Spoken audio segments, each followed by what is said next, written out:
Can you Cute. guys hear the Pokemon song in the background? No. Can you hear the Okay, No. cat purring? no. Oh. No. Aw. But he's a cutie. What's his name? Salem.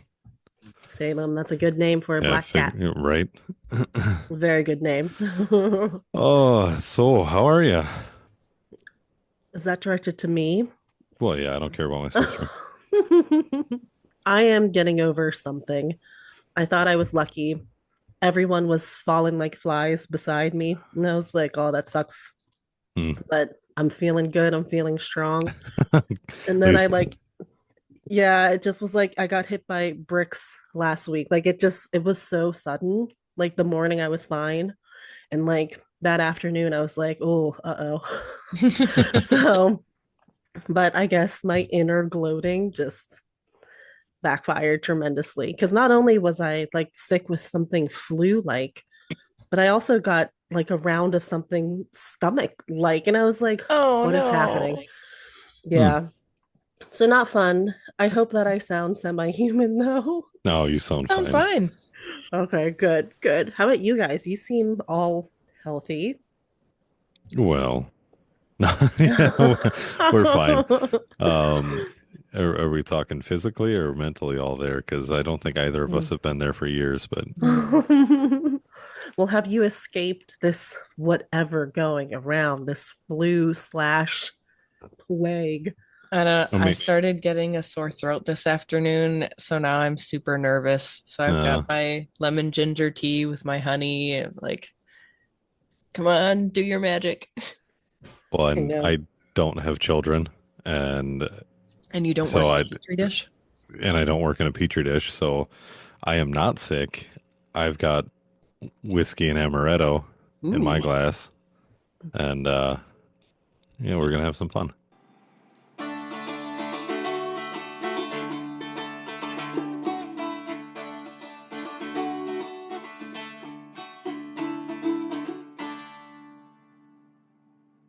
Welcome to Words Are Hard, a writing and editing podcast. I'm your host, Ramsey, the extrovert in charge of keeping the conversation flowing. And I'm your other host, Rachel, editor, indie author, and English teacher. English teacher. English Do teacher. not forget to enter our 1,000 listens given away. Given away. Given away, just leave us a review on a podcast. Leave us a review of the podcast on a player of your choice. Take a screenshot and email it to Rachel at editor@rachelwaldberger.com for your chance at winning some fantabulous Words Are Hard merch. I said fantabulous to a student the other day Yeah. when he showed me his work, and I'm like, oh, fantabulous. And he's like, is that a word? I just said it. So, yes. So, yes, we're So going to yes, count it. yes. Let's move on to our fun fact of the day. And our fun fact of the day is we have a guest, Bethany. So, I sent this to you early. You had yes, time. I was working on other things. I was doing other big PowerPoint that I Nothing have for should a be class that more I'm teaching. important to you than this podcast, specifically Yes, this episode of this this podcast. episode. So, our fun fact, listeners, we do have a guest on our show today, a repeat guest, Bethany Hensel. Woohoo! Thank you so She's much. got all sorts of accolades that Rachel did not put down for me to be able to resource. So, why don't you give us a real quick 30-second elevator pitch on who you are again? So I am a book editor and book coach, which means I just work with writers and I help them either make their ideas something structured and give it weight and shape to help them have a book by the end. Or if they've already written a book, I help them sharpen it, heighten it, enhance it. So then they can either self publish or query or print it out themselves and give it away as Christmas gifts for whatever they want to do. But it's basically helping them go from where they are to where they want to be, whether that's me literally looking at the manuscript or just coaching them through it. Because I am sure you know this. You have a writer in your family, but Hmm. writers Yeah. are very special and we deal with a lot of inner saboteurs. And sometimes it is literally just like how to shut those voices up that say, this story's already been written. This story already exists. Like Shakespeare covered this. Sometimes it's just that, but that's what I do. Kind of like the mental side of it, the literal writing side of it. I work with it all. I'm so distracted by that cat. He is like, he's so Yep. still. I He can't just believe he's letting you hold him like that. he just wants to be held. That's all. They're Look at Cute. both of our cats are very, I don't want to say clingy, but they like people. They like being held. He's sitting on Will your shoulder like a parrot. You can call him Yes. clingy. well, it's and there he goes. Way to go. You Bye, made him Nugget. feel self-conscious. Okay, so thank you, Bethany Tinsel, for introducing yourself. And with that, we are going to move on to our main topic of the day, and that is revisions, right? Revisions. Yes. Revisions. Okay. Why revisions are important. So, ladies, just I'm going to take a step back. I'm going to drink my drink and watch you guys just talk. So, have at her. Well, I'm going to bat it to you, Rachel, because I mean, I think your podcast title says it all. Words are hard. They are so hard. Why are they so Art. hard? Like, why is it so hard to just put them in some semblance of order and have them be super entertaining? But they are. Words are really hard. Mm-hmm. I think you hit it in your introduction. So much of writing is the mental battle that goes into, anybody can throw words down on a page, but getting past the point of this story sucks to no, actually, no, this is really good to now I have to show it to somebody. Oh my gosh, it's the worst thing that's ever been put on paper. Yeah. But as we both agree, the magic happens in the editing. Mm-hmm. And I know that people use the words interchangeably, like revision, edits. I'm going to use them interchangeably now. For me, I don't have that difference. Like revision and an edit is very interchangeable to me.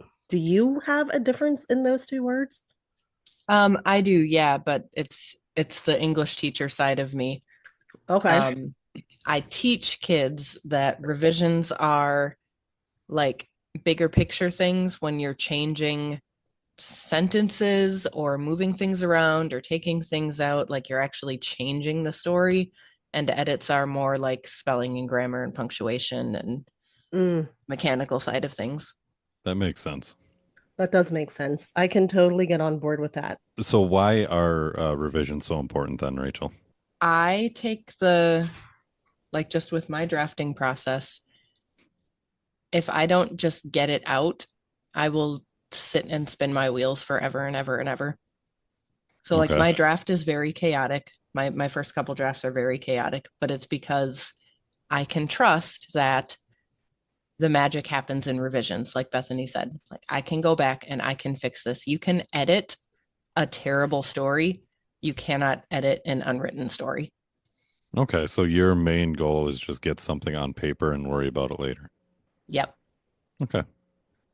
It's a good goal to have. And I concur with that. Just get it down. And even if I know they can't see me, but even if it's like shooting straight through and you just write that way, where you kind of do that, go forward and then back a little bit, go forward and then back a little. Like some people just really need to edit as they go. But either way, it is like exactly what you're saying. You have to have something first, and then you hmm can spruce it up. And with editing too, I never used to be team edits, which is hysterical because I'm an editor. But when it comes to my own work, it's one of those things where it's like you can help other people do it and see it, and you're just like, yep, there it is. But when I try to turn it to my own work, those inner saboteurs come up, and I'm like, this is too hard for me to see. Like I can't see the Mm. forest through the trees.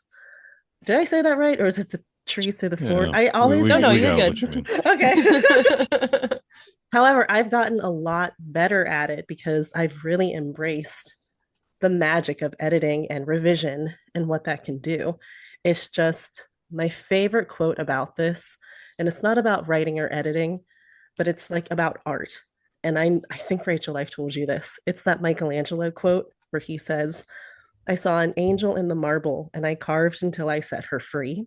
And I'm just Yes. like, that's what we do as editors, whether you're self editing or whether you've hired someone. It's not to be like, yeah, I see that angel, but you should oil paint. We're not trying to change their masterpiece. We're trying to be like, I see what you're going for. Let me help hand you the tools and build the scaffolding so you can really chisel this thing out in all of its beauty. And another thing that you and I talk about a lot, Rachel, is that the difference between what we do is that we don't look at a story as is and just remark on it and like, yeah, this is good. We look at a story and say, I see what you're trying to say, and I'm going to help you make it even better. I'm Hmm. going to help you find all those ways to really dig into that and to bring it back, like pull out that angel in the marble, the masterpiece of your story. You can't do that though until you actually get a marble slab up there, or in writing terms, get that wall of text up there, get your paragraphs, get your chapters, right to the end as much as you humanly can. I can't tell you the amount of people I have. Writing the end is hard. Like it always trips them up like 3 chapters away. So I actually coach a lot of people just getting to the end. Funnily enough. Yeah, that totally makes sense. You said something, and I want to come back to it about like, you're carving something, you're making a statue, you're making a sculpture. We're not trying to tell you this should be an oil painting because I think a lot of people are afraid to hire editors because they think, I don't want them to change my story. And a good editor won't do that. Like, that's not what we're trying to do. We are helping you Yeah. create your masterpiece. We're going to give you the tools. We're not going to do it for you, but we'll help guide you. Yeah. And this isn't to say though that we won't be like, you need to get really you need to just start loving that delete key because sometimes it is like Well, you can't uh, carve out a statue unless you chip some stuff away. exactly. It can't all stay. So yeah, right. You have to get rid of that excess, or you have to really be like, you know what? This is not the angel I see, and I don't know why there's an arm coming out of her forehead. So we need to get rid of that. Like something It's a has beautiful, occurred. beautiful arm. It should not be on the forehead. This is a Yeah. very biblically correct angel that you're carving. I was just about to say, technically, though, it's terrifying enough to be biblically correct. If that's what you're going for, that's fine. But Yeah. if you're going for like Valentine cherub, maybe not. Right. Right. But editing is amazing. It's very fun. And when you come into it with that perspective of like, you just wrote a book, like, do you know how rare that is? Correct me if I'm wrong, because the statistic was from a while ago, but isn't it something like 80% of people want to write a book? And out of that 80%, like five actually try. And of that 5%, like 1 point something actually make it to that finish line. Like it is a percentage of a percentage of a percentage. So now it's like you've written a book. That's incredible. And now you get to edit it or revise it. You are one step closer to letting it be the thing that you want it to be, which is a self published story or a book you see in a bookstore. I mean, whatever that vision is for you. And you're one step closer. That's so exciting. Like you're a badass. You finished a book and now you get to revise it. It's like, that's incredible. Not a lot of people ever get to that stage. And I know it can be really intimidating, but that could just mean your processes might be a little bit, I don't want to say wonky, but sometimes you just need a structure or a frame because it can be really hard just freewheeling and edit. It can feel like when you're trying to clean your kitchen and you pull out everything first and it's like this is horrible. And 9 times out of 10, most people are just shoving things back to where they were, or it's not really decluttering and making a difference. So sometimes you just need a different approach to your edits, and that can make all the difference and you can love them. So, but it's editing is can be very fun if you reframe it as something exciting. Yeah. And I think that a lot of people, it's hard. You can be too narrow sighted with something. You can be too into that book. And you need somebody that doesn't have any skin in the game. They don't have any emotional connection to this book, and they need to be able to take a look at it because they're going to see those types of things that you're missing because your blinders are on. They're going to see the arm sticking out of the forehead. Yeah, yeah, exactly. And the whole time you're sitting there, no, that's a strand of hair, and you're like, well, this looks like an arm, and it is an Yeah. arm. Well, in terms of having an editor, or even like maybe it's a really great beta reader, somebody there It's how I say it, it's like building the scaffold. Because if you never can get those angles and different perspectives, then you're always going to be staring at something and be like, why isn't this working? I can see the Mhm. angel, but it's like you just need to change that perspective. You're having such a struggle trying to carve out the face of this angel because you're still on knee level. So sometimes that kind of edit can just give you that extra new perspective or just Mhm. help you reach all those little corners that you're just like, how do I tackle this on my own? How do I get this out on my own? There's ways to do that. Like you don't have to hire an editor, but you do have to learn how to revise and self edit. This is a skill writers cannot just be like, my agent will do it. Or when I publish or when I get a book deal, my editor will do it. Maybe you need to have that locked in, or you will never get an agent or an editor to begin with. And if you think like a small press will do it, they're not going to do it. You might be able to get a vanity press, but you're paying They're them also money. not going to do it. There, yeah, I mean, so it is definitely like one of those writer life skills that you should have as dialed in as you humanly can, because you'll also use it repeatedly, right, Mhm. Rachel? Like over and over. Oh my goodness, so much. So I wanted to jump on something you had said quick about you can do things yourself to a point.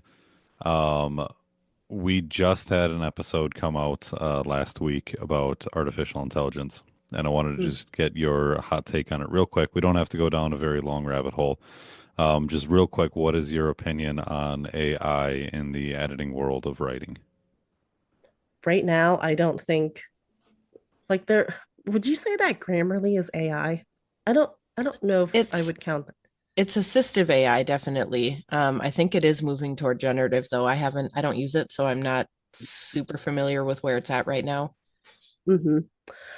Because I was thinking things like Grammarly, spell check, things like that you can use, but Yeah. and I'm gonna like shine a light on Rachel again. The thing with a great copy editor is that they're going to do more than look for typos.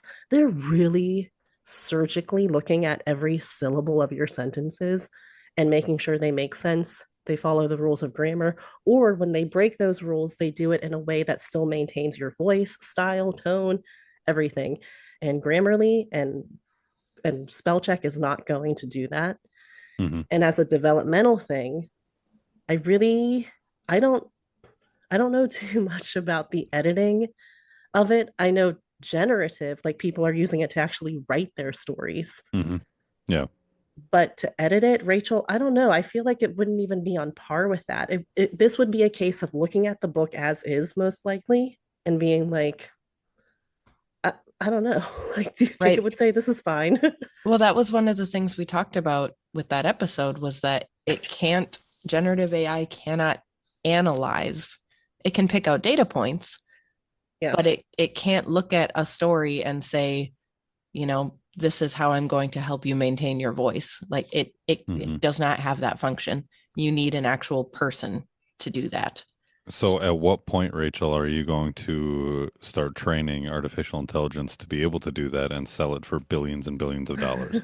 I would not do that even if I had anywhere near the computer Okay, experience to be able to do that something is what like I that. wanted to hear. Good job. That's what I I'm going to wanted to hear. stick to my, not put myself out of a job here. Yeah, and make tens and tens Self-preservation. instead. Tens of tens. That's right. That's what Tens I'm and here for. tens. Right.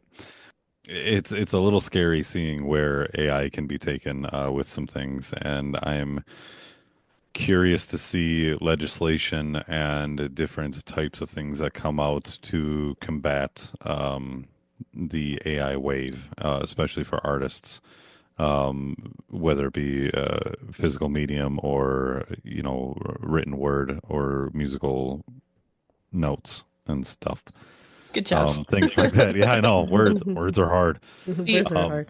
we would revise that sentence. yes, we would. So I'm excited to see where things are going to go with it, and I'm looking forward to seeing how legislation is going to be able to shape the development of AI.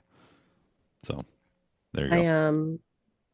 I totally get where you're coming from, but when it comes to technology and legislation, like they always are so far behind Oh my the God, you don't curve. have to tell me. Like, I know. my God, I technology is so outpacing the people in Oh, charge, finger quotes, that like wow. okay. So, what are some self revision tips that you guys can both, if you do a couple each, what would be your number one self revision tips that you would give to aspiring writers? Ooh, I wish that we had a paper and we could write them because I feel like we would very much match in our like number one and two. Not that these are in any order, but okay, let's take a minute. Let's just blurt it out at the same time. I'm just kidding. But I would say okay. I don't know that I'm going to say the same thing that you say because I take more of a line approach and you take more of a developmental approach and Okay, Well, so okay. Bethany, let's start with your first, your quote Okay. unquote number one, or the first one that's popping into your head here. The quote unquote number one is that I know this is going to sound like such a cop out answer, but I'm telling you, I put this in every editorial letter I write. I preface every call I have with someone, and I say, I really hope that you have somehow rested. Like, if they give me a manuscript, they're not looking at it for a few weeks. Some authors do. They will fiddle with it on a different draft. And I'm like, please don't do that. Because one, I'm not Mm, reading that version and we're just wasting, like, you're fiddling with something that I'm not seeing. So just leave it alone. For the self editing, though, try as much as you can to, when you write the end, just put it away. It doesn't have to be for a month because your brain, it's like you have put the pedal to the metal for it could be years. You have lived in this space. And this is what I mean about perspective. And the paper is like this. And you're not going to truly see the full scope of this story and what you want it to be. It needs to be expanded a bit so you have the scope of it. So, my first one is just, it's kind of like that reframe of editing is can be really, really fun. It doesn't have to be intimidating, but also let it rest. Rachel, what's yours? that's a really good one. I like that yeah. one a lot. Mine on a line level is figure out what your crutch words are. Mm, Okay. Like your ums and ahs, but in the written sense. Yeah, the words that you reuse a lot that you know your editor is going to say, hey, you said softly 4 times on this page. Let's maybe take one of those or three or all of them out. Like I will say, once you can identify, oh, I tend to use these words a lot. mhm. Like in the draft, go ahead, put it in the draft. That's not a problem. But then before you send it to your editor, do it, control find and pick those out and change some of them. And then be aware that your next manuscript, you're going to have that in the back of your mind, and then you're going to use different crutch words. Mhm. So just have that on running through your brain the whole time. I will say from a social media aspect, because I have written, operate different social media pages. Um, I see that in other businesses' works, and I'm just going to throw something out. It's not an actual example here, but like a brewery saying that they've got a chocolatey stout that has notes of chocolate and dark chocolatiness. And it's like, dear God, stop saying chocolate. Say it once and find a different word to use. yeah, for sure. That's just my pet peeve. I see that all the time, two, three times in the same paragraph. They're using the same word. I'm like, find something different to use. Yeah. And what Well, you exemplify, oh, go ahead. Sorry, Rachel. no, there are words that like everybody overuses in the draft, Well, like sure, just and that and so and filter words like, but no, I'm saying going off of what you were saying, like softly, no, I you know, agree. Mhm. yeah. But it's like there are generalized crutch words that you Mm. can search for too. They're not always quite so specific, but Well, yes. now I want to ask you, well, more so Bethany, because I have asked you before. I had a instructor in college who, if you used that, the word that, in your essay or in your report at all, he would circle all of the that's and send it back to you for revise and resubmit. You were not allowed to use that. Wow. What are your thoughts on that? I'm circling every that word. I'd be like, Every that, probably, unless it was something like where I was saying like that. Yeah, where it ends the sentence. Those got to stay, but other ones, and I can't think of examples right now. Rachel, if you can yeah. jump in and help me out here, but um, yeah, every that got circled and sent back. Well, it's kind of what you exemplified. And I know that you were kind of making this with the whole chocolate thing, at like a Yeah. restaurant. And what it exemplifies and what Rachel, why what you do is really important and why that self-edit check is really important is because you can see that it gets repetitive. It Hmm. drags your pacing, so to speak. Like if this was a full-on menu, you just would snag on that. It pulls you out of your dining experience because you're just like, oh my God, like Yeah. how many times can this person say that? And it's like you're not even thinking about the food at that point. You're just so caught on this repetitious phrasing. Hmm. And so for a story, fiction and immersion is the name of the game. And you're just snagging on this all the time. Like I said, it's going to mess up your pacing. Pacing is, I don't want to say pacing is king, but it's really important. And it can also just really be annoying. Like, it's kind of like when a person says, I have a story to tell you and you're just like mentally thinking, oh my gosh, like you haven't actually started your story yet. Like we've all been there. Someone just has a lot of preamble and you're just like, oh, please just get to the story. But And Bethany, so we're Midwest nice. We're gonna sit with that for half an hour at least before even trying to do yeah. anything. Weren't you gonna talk about this thing? Yeah, what was that story you were trying to tell me about the deer and the Yeah. bear?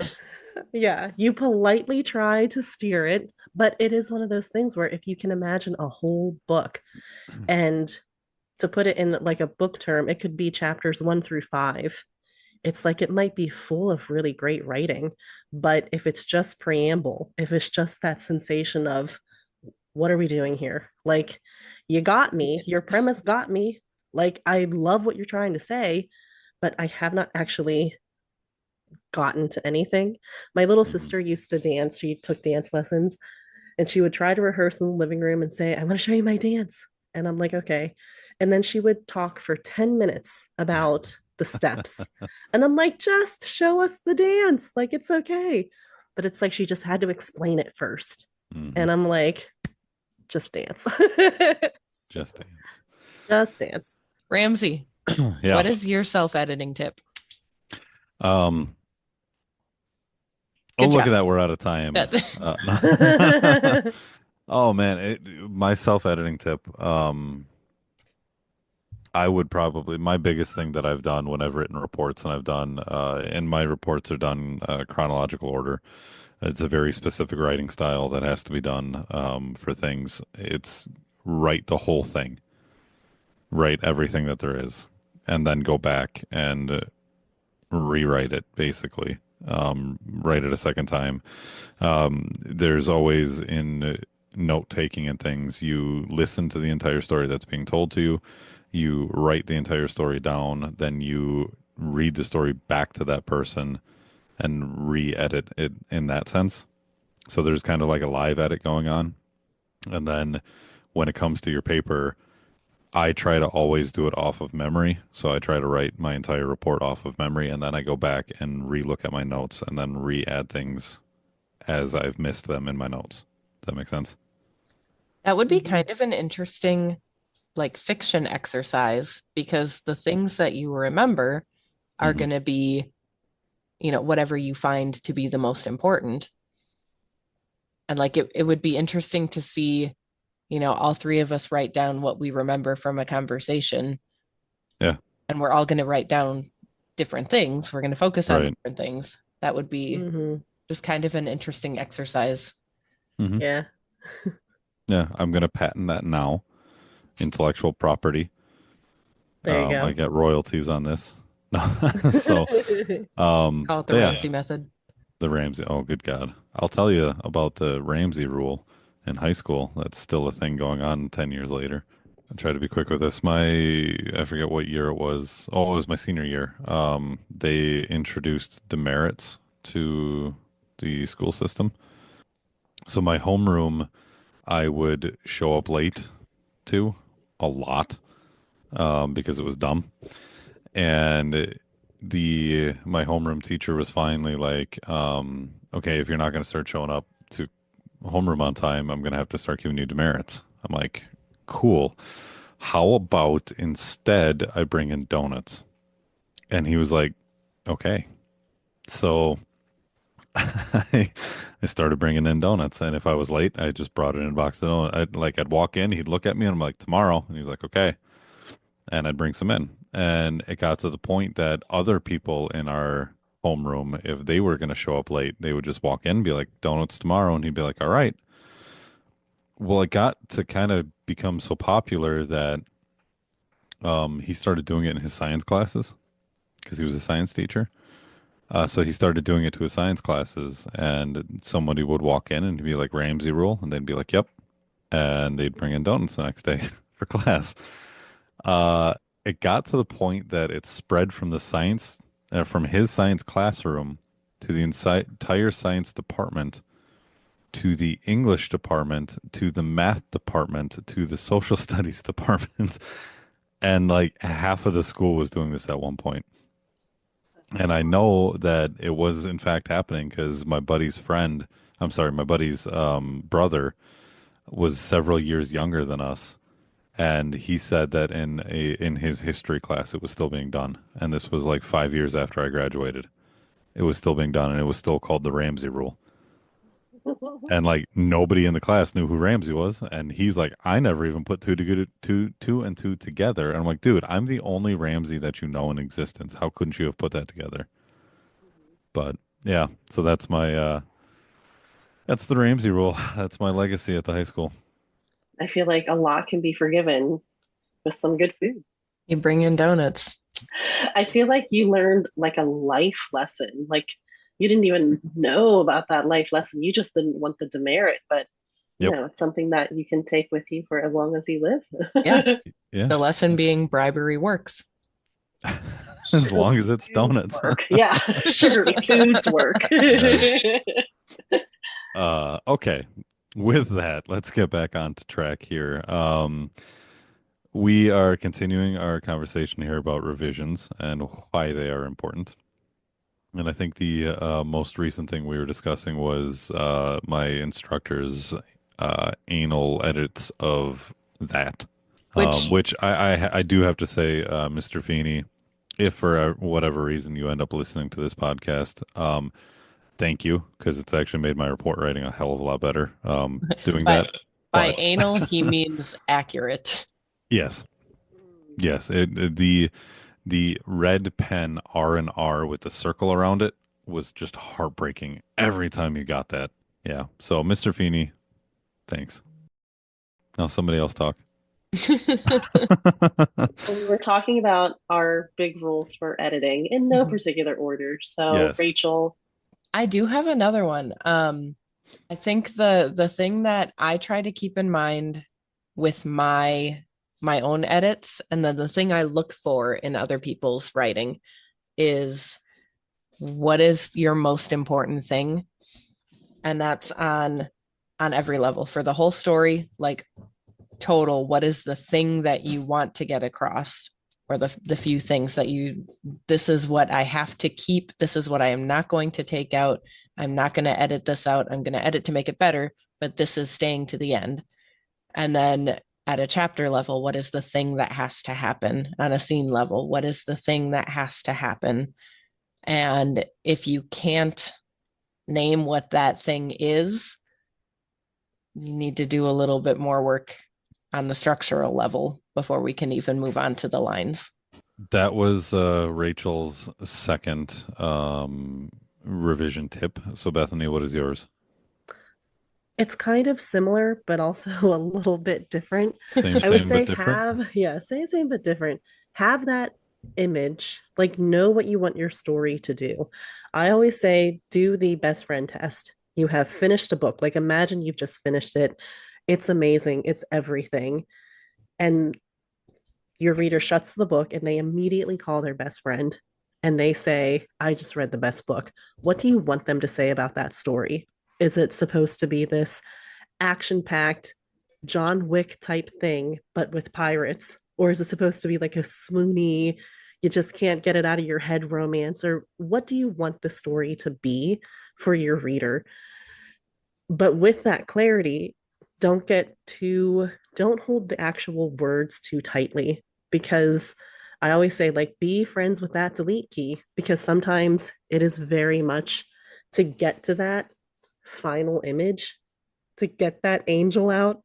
Like you were saying, Rachel, it requires chiseling away, letting things fall away. So then you have like what that image, what that final story wants to be. And so sometimes it really is just in the drafting of it. You're kind of throwing the kitchen sink in. But it's like one of my just, I guess, golden rules is that it's never about your input. It's never about how much you can put into the book. It's always about reader output, what they want to take out of it, what you need them to take out of it.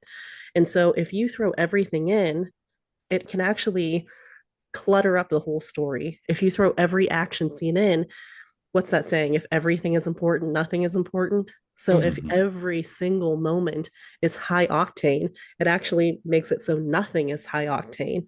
So it's not ever really about input, it is about reader output and what they can take from it.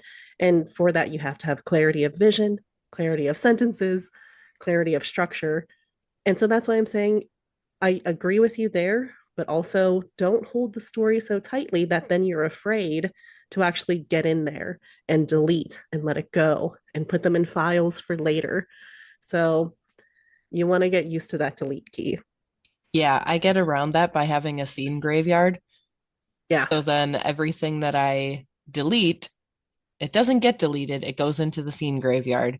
So it Sure. still exists. It may not be in the final copy, but it does still exist. And then it doesn't make me want to cry when I highlight whole chapters and But delete them. we've talked about this in the past in a previous episode where you have zombied them and actually brought them back out of the Yeah, graveyard. yeah. So So when you don't delete, don't delete. Just, right, just remove it and put it somewhere else. Get your proverbial junk drawer of things that you're going to throw these edits into, Yeah, for and then because sure. you never know when you're going to need that random size 2x4. Exactly. Your husband behind you can attest to that, Rachel. he's nodding. Yeah, yep. See. And I will say too, like, yes, for the scene work, sometimes you are deleting entire chapters and just put them in the graveyard or in the vault or whatever you want to call it, just in the scratch file. But also, kind of to touch on like the mental side, is that your imagination will not fail you. It might feel like, but it feels like this is the only story you could ever write. It feels like you have to put all your best ideas in this thing. And maybe at the time, you are putting all your best ideas in and you're going so like you're not leaving anything on the dance floor, as they say. Like you're putting all your heart and soul into it. And it might feel like, oh man, I don't know if I'll have it in me to do it again. Not just the mental fortitude of it, but the idea aspect of it.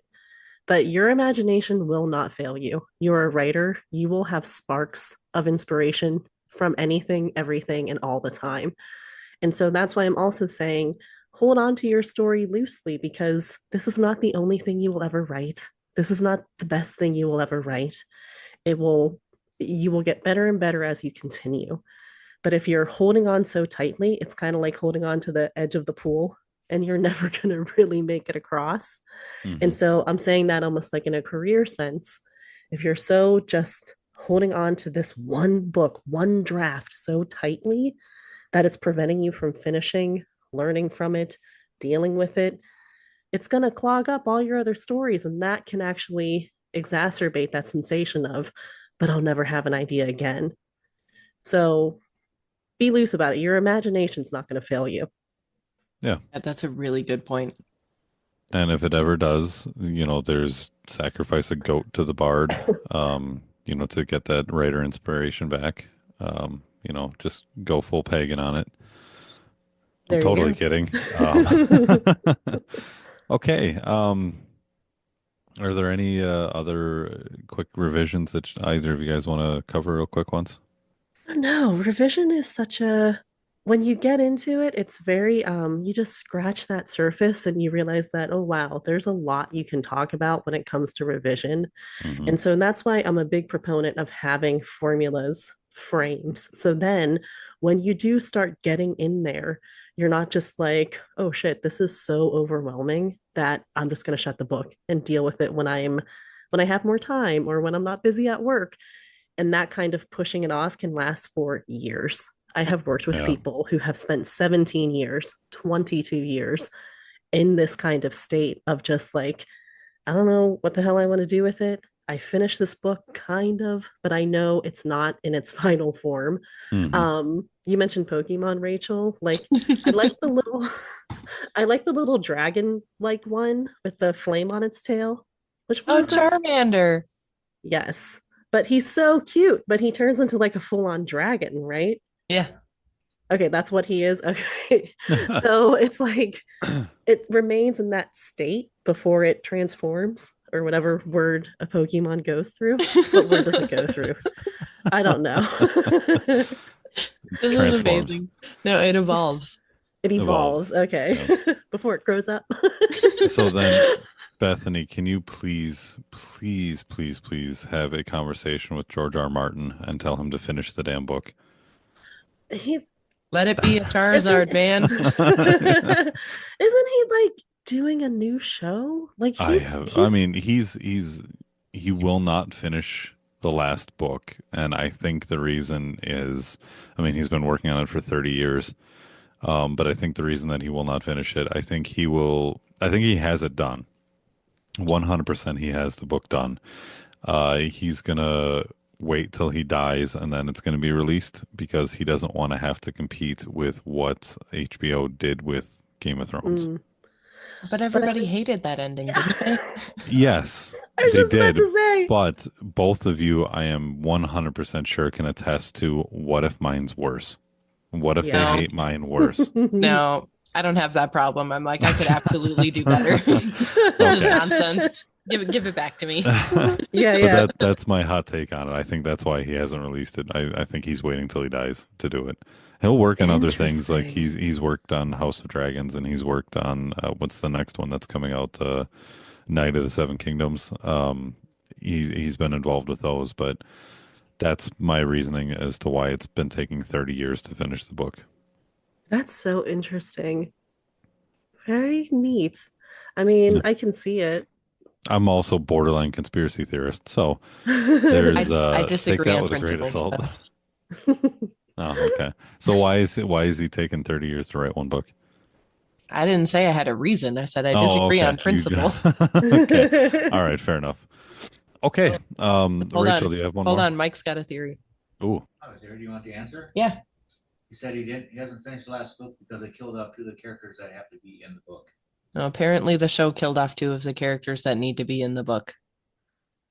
So write the book. Who cares what the show did? How often? Okay. You're right. Okay. The show Mike, went- you listen here. He But wait a second. agrees. Are they No, No, he I know. agrees with that? you. But are Um, they that parallel to each other? I thought the No, shows well, went not at all. way off. Yeah. So no, I mean they did. They stayed pretty. I've never read the books. This is just what I've read other people saying. So take that how you want to. all three books It- and they did not stay close. What? He said he's read all the books and they did not. It okay. was a relative You just said you haven't read the line. books.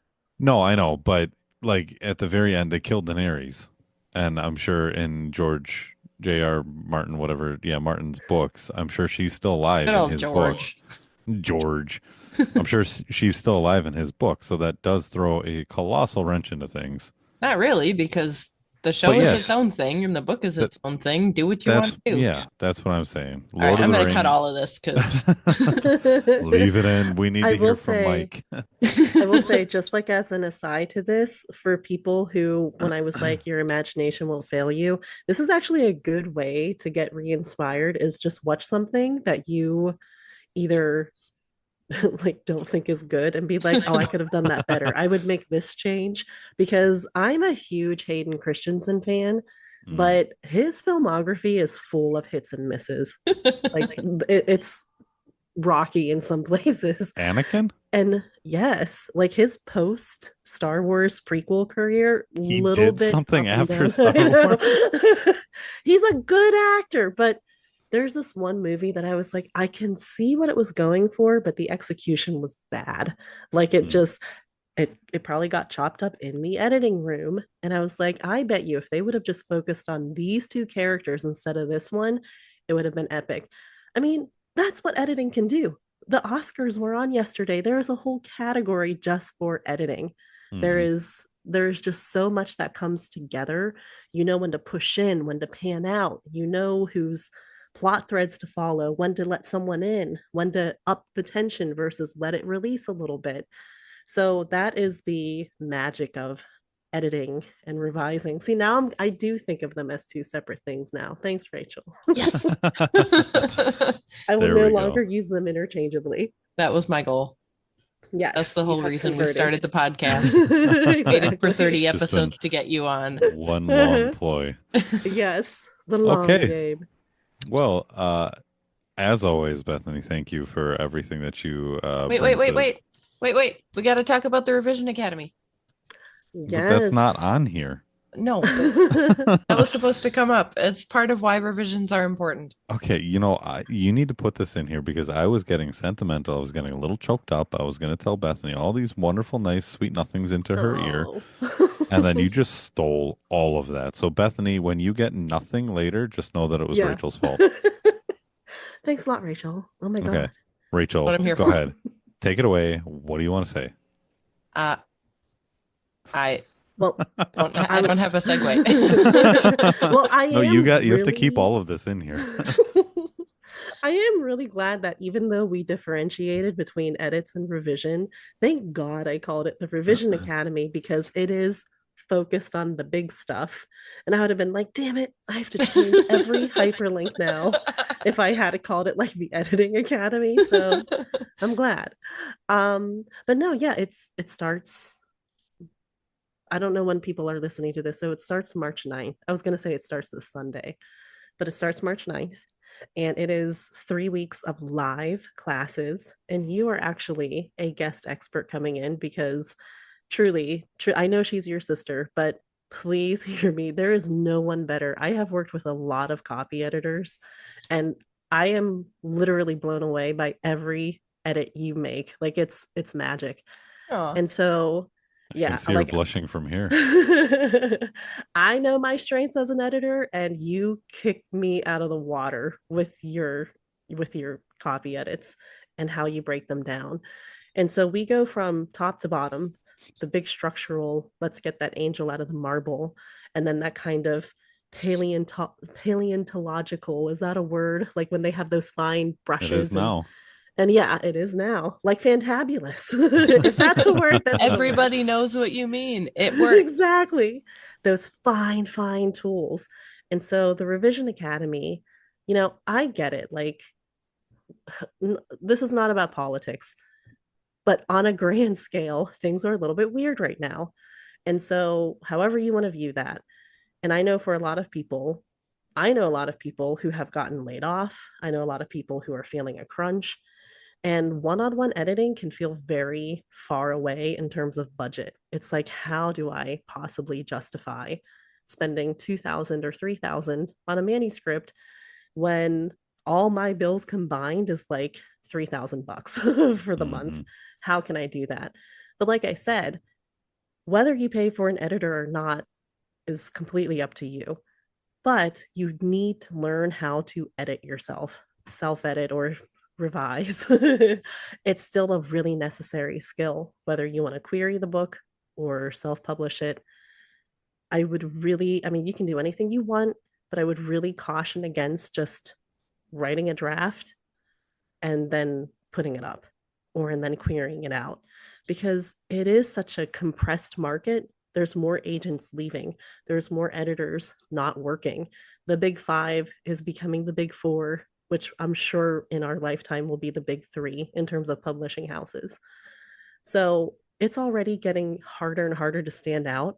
And so you want to make sure that like you're coming up to bat with as much power as you possibly can to get yourself on first base, second, and all the way around. And so in the Revision Academy, I'm really teaching you how to like fully arm yourself so you can look at a manuscript many times, like one manuscript many times, or like all the manuscripts you ever write, because these are going to be timeless techniques and structures and frameworks. They're ones I use, and I have used these to have people go from wisps of ideas to very like weighty, structured stories, to then winning awards, getting agented, landing book deals, self publishing after 20 years of not being able to make progress on their story. And so it's just like, if you want a professional edit, but you're just like, I can't afford that, this is your next best thing, because I'm giving you everything I personally do to edit manuscripts. So it's a skill. And whether you learn it from me or someone else, you gotta learn it. But I hope, I hope you would learn it from me in the Revision Academy, because I like to think I know what I'm doing. So, Bethany, how often do you do these academies? So the live rounds I don't do often. I think Okay. after this one, it probably won't be until fall. Okay. And the live rounds, though, is where it's like, it's very extemporaneous. You can ask questions and be like, can you repeat Hmm. that? Can you go slower? Can Hmm. you, I didn't get it. Can you clarify? And this is a space where it's a real back and forth. And Okay. Rachel knows because we met in one of my courses. We And did. I absolutely like, I call on people. I want you to speak. And so many of these writers go on to make friends in that group, because I know it's hard to find writer friends. I Yeah. was And gonna that's say what's really nice about it too. I still talk to two of the people in that from that group That's amazing. and you. That's So three. awesome. Yeah. Yeah. And so it's just a really nice space. And Wonderful. yeah, I'm excited by this one. Good. And Where can people find out when the next one is going to be? How can they follow you on social media, a website? How do they? Yes. They can follow me on Twitter and Instagram. I don't know how Okay. long I'll have that Twitter account, but it's still there. And it's just Bethany Hensel 13. And then for the website, it is theempoweredwriter.com. And it is like right there. It is just, Okay. the button is right there, front and center for I you to love click. that. And for Yeah. listeners, it's Bethany Bethany Hensel Hensel. Bethany Hensel 13 at Instagram and X or Twitter, however you want to Yes. say it. Okay. That's it. Wonderful. And theempoweredwriter.com. yeah, and Mhm. listeners, I just want to reinforce how amazing Bethany is at this. Ramsey, I've been writing for a while. Long time. We'll say I have written many, many stories. Not all of them have been, Yeah. finish How long? worthy, How but long is our story? 700. 600 700 between 700 6 and pages. 700 pages Yeah. handwritten Handwritten on for middle Wow. school. Yeah, note paper. on note paper. Yeah. The notebook that it was in disintegrated, so it's in like a giant folder that's held together by duct tape. Yep. Oh my Um, God. so lots of writing for me. I am not new to writing. And by the way, listeners, it's not our story as in mine and hers. The Yeah. name is The our name of the story. story is our story. Yeah. Yeah. Okay, because I was gonna ask, like, are you No, co-authoring with the No. okay. but anyway, so like I wanna throw that out there. Like I am not new to stories, but when I took Bethany's course, I think it started in April, and I had kind of an outline of a new story that I had wanted to, kind of was playing around with. I went from that to finishing the outline, writing the draft, doing all of the revisions, and self publishing it. Started in April, it published in November because of the way that Bethany was able to teach it and get those concepts they were just so clear. And it was like, of course, this is what I have to do. And it was so like, as soon as we started, it just went and it never stopped. That's awesome. Yeah, thanks for saying that. And it's so funny though, because I have noticed that there's a lot of people who go through this and they say to me, I was so stuck. And within 3 months, I was agented. I was able to revise and get agented.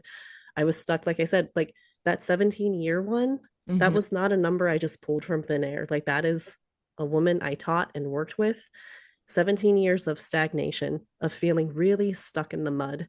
And she's like, man, everyone else is like blooming and I'm still stuck. And it's hurtful. It hurts your feelings. It makes you feel like crap. And I'm just like, I get it. Like, I've been there myself and I completely understand. And so we need to fix this problem because this is not a way you should be living.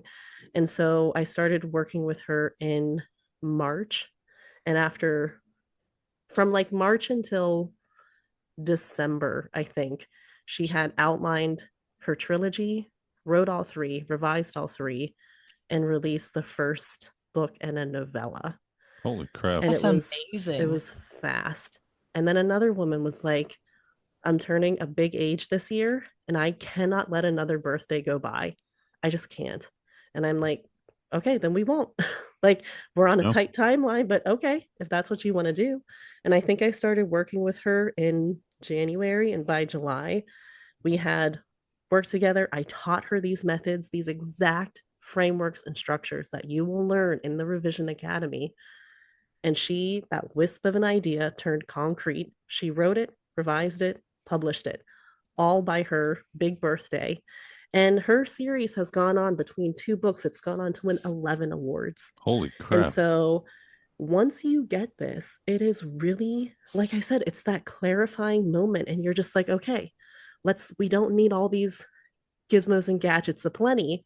We can actually really do what we need to do and write a great book and have this be a repeatable process for every book you ever write.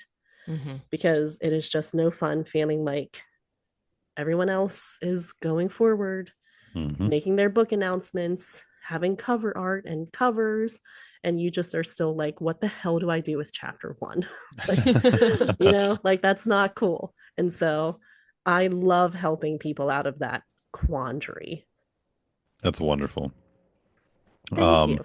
And now, Rachel, shut up so I can say this. Bethany, thank you so much for coming on for another episode.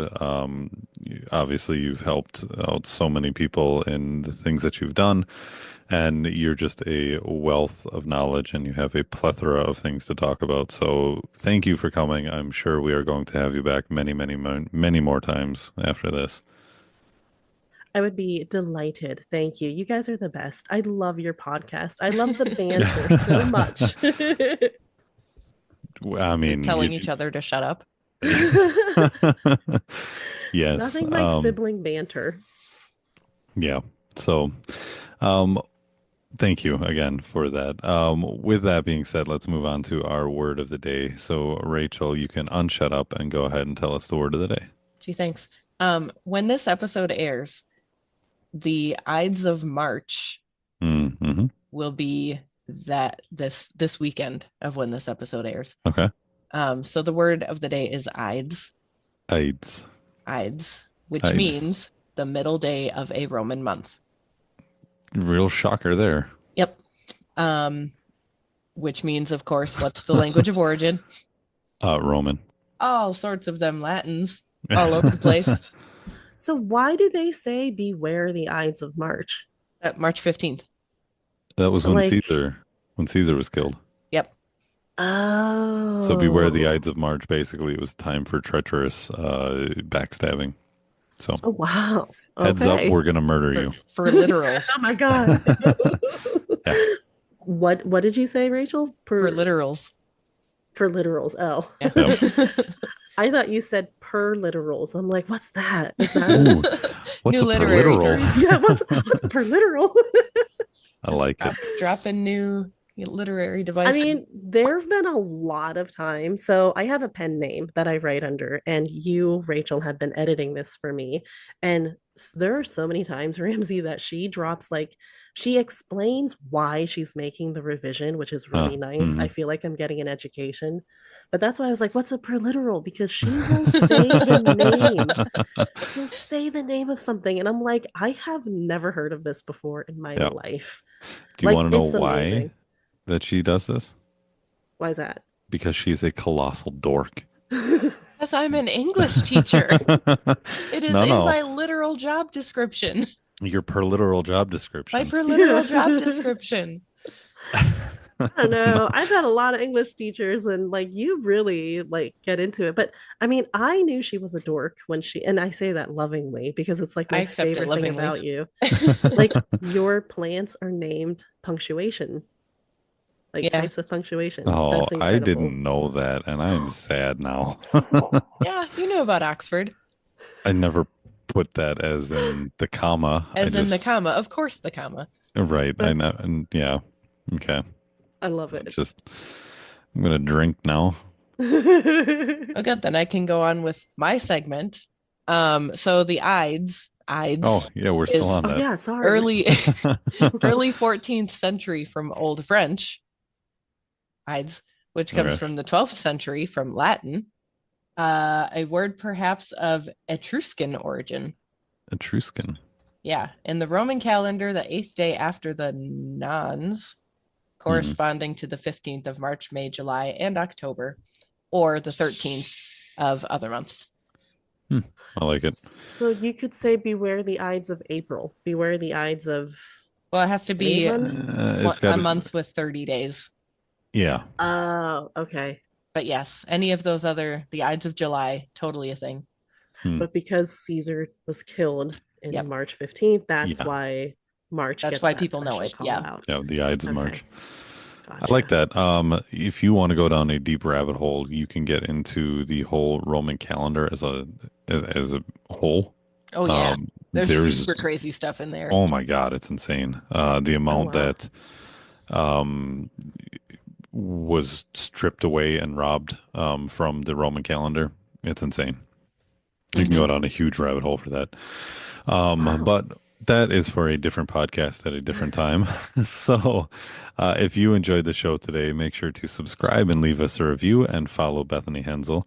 Share with your friends or someone who needs to learn some grammar. You can also sign up for Rachel's editing newsletter at rosedeanediting.com. That's ROSEDENE editing.com to get your free 7 steps to line editing checklist. I'm also offering a free first page edit through my line edits and action series. You can sign up on my website at The one I just said.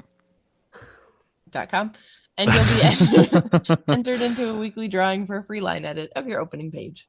Join us next week as we dive into technical versus functional grammar. Remember, words are hard. We're here to help. We have 4 minutes yet, man. You didn't need to. What? I don't I know. feel like we've said it all. I Yeah, feel well, like yeah, that that was was nice. You're like zooming through. Yeah, yeah. No breaks, no pauses for breath. Let's just do this. Yep, No, I did. I there can't we breathe go. through my nose right now, so Oh I no. absolutely was like, like gasping at some point. I was like, "Oh God, I can't Air. breathe." I know air.